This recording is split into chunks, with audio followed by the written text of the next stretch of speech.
New at 4, Missouri expands their vaccination plan and breaks down who can get the vaccine when. Good afternoon, I'm Samantha Jones. This afternoon, state health officials announced their plan to get millions of Missourians vaccinated. That means continuing phase 1A and moving on to 1B. News 4's Caroline Hecker is watching out for you from Jefferson City, explaining the different tiers of that next phase. Caroline?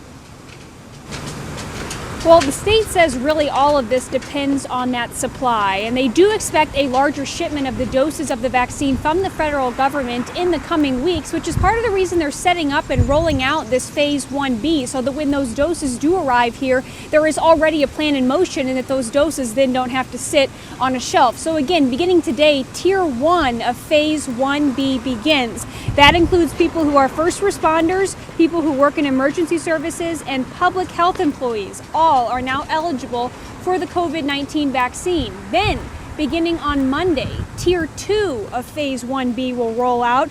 That is a much bigger group. That includes anyone 65 or older, as well as any adult that has certain comorbidities, things like cancer, heart conditions, diabetes, and newly added by the CDC, pregnant women.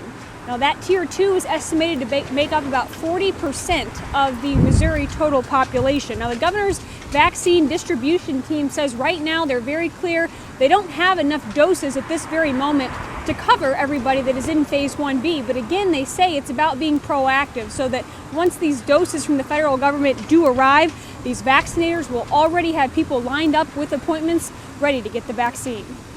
A lot of things happening, but the good news is we're moving forward. We're ahead of schedule. I think it's a reminder to everyone that you have to understand the demand is much higher than the supply. And the supply is such an unknown because it's coming from the federal level. Now, the state does plan to release a more comprehensive list of places where you can get your vaccine as soon as tomorrow. Now, one other thing to remember, phase 1B includes a third and final tier that includes several sectors, including education, teachers, and the like. But the state says right now it is not ready to roll out that final tier 3, so people included within that tier are going to have to wait a little bit longer. Of course, all of this very complicated. We have broken it down for you very simply to see where you may fall on our website, KMOV.com. We're live in Jefferson City tonight. Caroline Hecker, News 4.